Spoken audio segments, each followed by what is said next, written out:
Welcome to another episode of the Adrienne Ross Show, a product of the BMG Network. You may be watching on the BMG Network's YouTube channel, or you may be listening on a major podcast platform or at thebmgnetwork.com. I'm glad you're tuned in for this important episode on a topic that really should matter to every one of us, okay? And I'll start by sharing something I know you've heard before.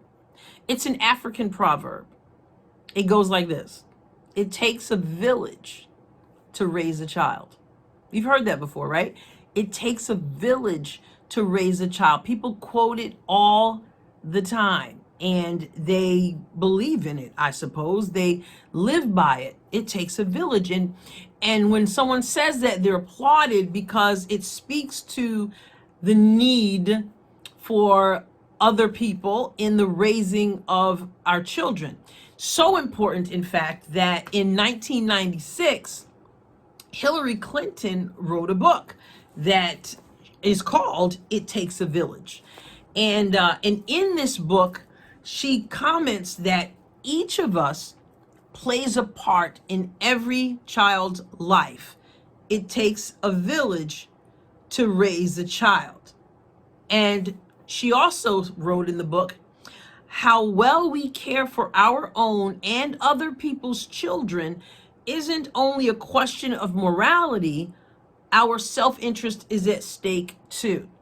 So again, other people's children and your own children, how well we care for them is about self-interest as well as morality. So in this book, It Takes a Village to Raise a Child, she uses that title.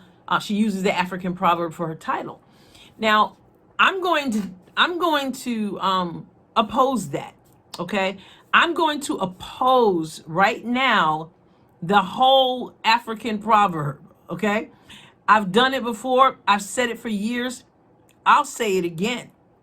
It does not take a village to raise a child. It takes godly parents to raise a child the way a child should be raised. Okay?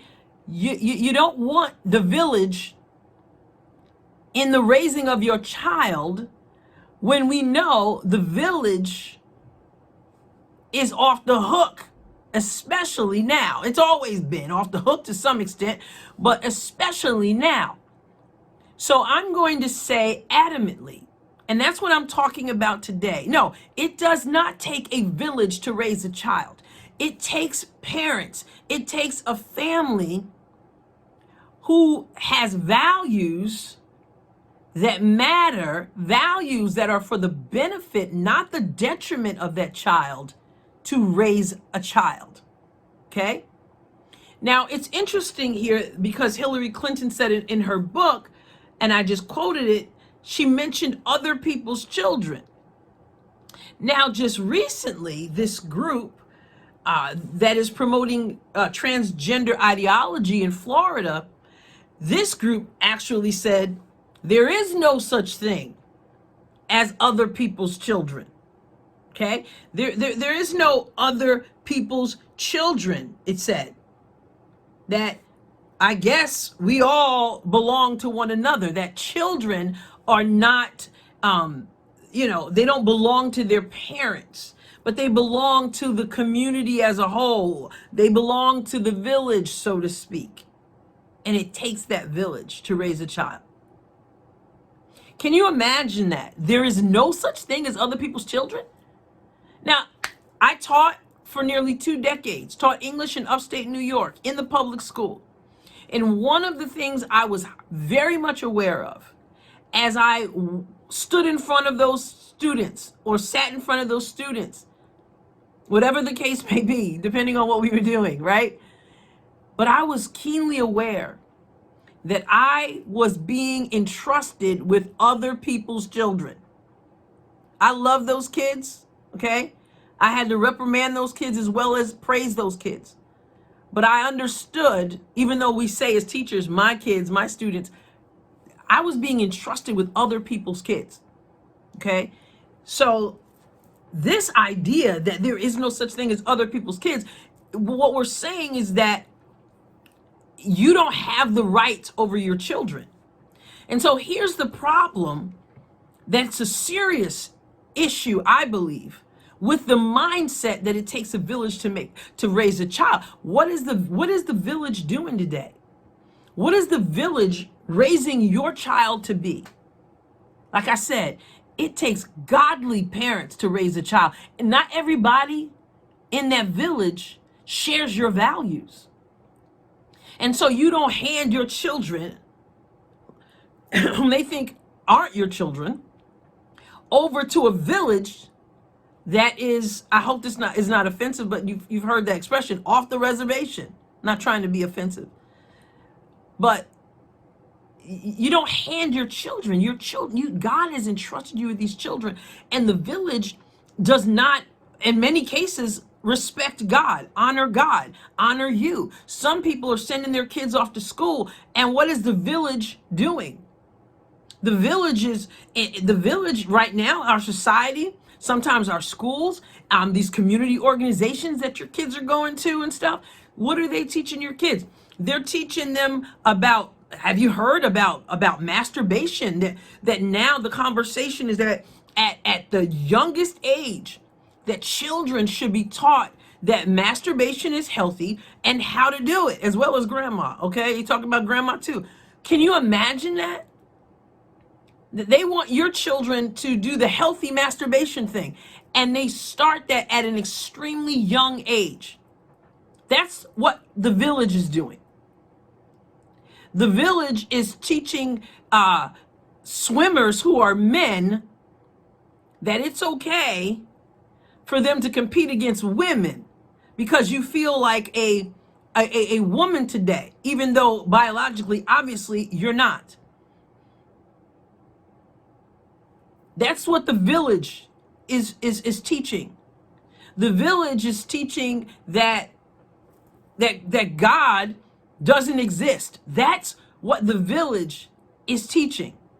That's how the village wants to raise your kids. The village wants to teach your kids that a woman should have the right to kill a baby living within her, to abort that baby because it may be inconvenient, and that you should, celebrate your abortion or whatever the hashtag has been. That's what the village is teaching. So no, it doesn't take a village. What it takes are godly parents, a godly family, prayerfully a godly church who can come alongside your children and help reinforce the values that you want your children to have. But ultimately, your family's the village. And that's what it takes. We need to stop thinking, and I'm not trying to diss the African proverb, and I'm going to talk a little bit more about what a village could look like and did look like for me growing up and for many people. But what they're talking about now with this whole village concept, and there's no such thing as other people's children, and so, anything goes, and you don't have the right to teach, really? Guys, we better wake up. They're coming after your children. They're already coming after your children. That's what turned things around in Virginia with Youngkin winning that election. Why? Because the village wants to teach critical race theory. The village wants Black Lives Matter to rule in the minds of your kids. The village wants to make, when we talk about critical race theory, wants to make people apologize just for the color of their skin who haven't done anything wrong. The village wants to make your child feel like a victim instead of a victor. That's what the village wants to do. So I reject outright, as I've said many times over the years, no, it's not going to be the village raising the kids that people who have certain values and morals, and no, it can't be the village, because the village is off the hook, right? Now, you might say to me, well, we have to look out for one another. Absolutely. But let me tell you about what my experience was, and I hope your experience as well. Okay? Now, when I was growing up, my family would allow people to reprimand me, the neighbors, the nosy neighbors in particular, as I thought of them. But there were certain neighbors, or there were certain people in church, or even at school, I remember, teachers. But there were certain people that the adults in my life would say, look, if you see her getting out of line, you know what you can do. And y'all know what that meant. But there were certain people who were given that charge. You yoke her up and you put her in her place, and you take it to her. You fan that tail if you have to. And I couldn't stand it when they would say that, because I'm like, don't you be getting so and so told off if they try to step to me. So my mouth was running, right, to myself anyway. My internal dialogue or monologue or whatever it's called, interior monologue. But there were people who were given that permission, and I didn't like it. But let me explain that. So you would say, well, that kind of falls under the village raising a child. No, the only people allowed in the village, the only people who were part of that village were people that the adults in my life trusted to stand by the values that my family wanted me to have. Not everybody was a part of that. Not everybody was in the village, okay? Because that wasn't going to work. There were certain neighbors, for whatever reason, I know my Aunt Mary in particular just didn't trust and didn't like, really would have preferred we didn't even hang out with their kids. And there was some I didn't even know why. I don't know why. There was nothing wrong with those kids as far as I was concerned. I don't know what the deal was with the family, but there were just certain people. And I know that the adults in my life were just like, no, they didn't go to those adults and say, look out for my kid and, make sure that they stay in line. And if they don't, you have my permission to do X, Y, and Z. Not everyone could do that. Why? Because for whatever reason, they weren't seen as people who shared our values. And not everybody had the authority and the right to step into the children's lives. So while we leaned on people to do certain things to help us, they were people who were trusted. They were people who were a part of what we valued.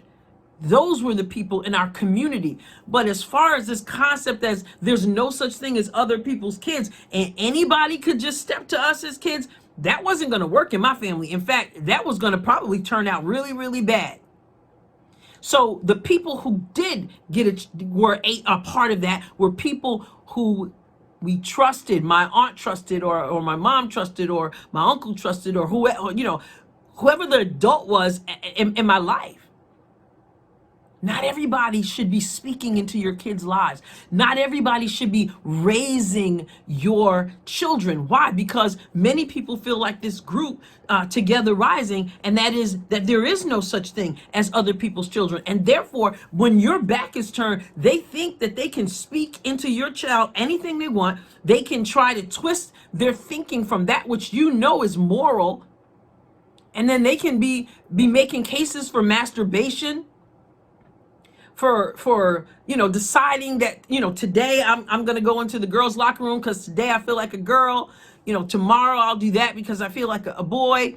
They think that's okay, and that's what they instill in your children. And then they go in the classroom and they push their political agenda. So let's think about this seriously. Stop going around saying it takes a village to raise a child. It takes godly people to raise the kind of children we want in this society. It takes people who are part of our oikos, our core. Know who those people are. And then trust your children with those people who will come along and walk alongside you. and help reinforce what you want your children to learn. Because they're your children. They're really God's children, to be honest. And because they're God's children and he's entrusted them to you, he expects you to use wisdom in the people you entrust with your kids. You know, maybe there was a time when parents could just, even with the public school, man, maybe there was a time when you could just drop your kid off and turn and walk and not worry about what's going on there, not worried about what's the seeds that are being planted in their lives. Maybe there was a time, I don't know, but the time is not now. And listen, I was a public school teacher and I worked with amazing teachers, and most of them have children's best interest at heart. But people are people. And people of the village are not necessarily like the people in your family or in your community of people you trust. So don't be naive. Maybe there was a time even when you could send your kid off to Sunday school sometimes and not think about it. But nowadays we're living in times when people are sending their kids off to Sunday school, and the stuff that people, the churches are allowing, or even the danger that some of these kids are in, because the village is in need of help. We can't just do that anymore. So don't just think, well, the village has it taken care of. These folks have it taken care of. No, you better be mindful that it's you who is entrusted with your child, who's God's child, really. But it's you. Okay? So that's what it takes to raise a child. It takes godly people. It takes people of integrity. It takes people who share your values. Don't allow the village to take over. You don't need the village. The village is off the hook. Way off the hook. And if you haven't noticed, it's getting, I'm going to make up a phrase, off the hooker. Ooh, that didn't sound right. I didn't mean it like that. But you know what? That's a part of it too. That is certainly a part of it as well. So,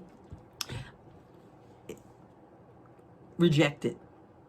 Reject it. And let's do right by our kids, because it is so necessary right now that we protect our children, because their minds are being messed with in ways that we probably growing up could not have imagined. Value your family, your values, and the people you trust who share those values. It don't take no village to raise a child, but it takes you. It takes you. So thank you for tuning into this episode of the Adrienne Ross Show. And also, would you please go to the bmgnetwork.com and check out the other podcasts we have. We've got several. We have the Ken Burns Show.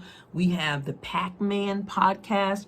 We have the Essentials with Maddie Flint. And of course, we have the Adrienne Ross Show. So go to the bmgnetwork.com and check it out.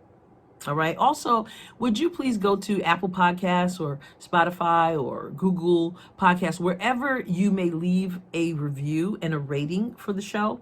That would mean a lot. And I love to read them on the show when I have them. I love to read them. So please take a moment to rate it. Give it a 5-star rating. That's five-star rating if you love it. And also write a brief review or a long review, whatever suits your fancy. All right. Also, you can check me out. AdrienneRossColumn.com. I have a column called My View, My Voice. Go there, check it out, subscribe. Go to AdrienneRossCom.com, my website, and AdrienneRossAcademy.com. It's an online school, so lots of things going on, and I don't want you to miss any of it. So thank you again for tuning in, and I will catch you next time on the Adrienne Ross Show. And remember, it don't take no village. Excuse my bad English. But it takes you. Thank you. And God bless you abundantly. The Adrienne Ross Show was produced and edited in the BMG studio. The music was provided by Kevin MacLeod.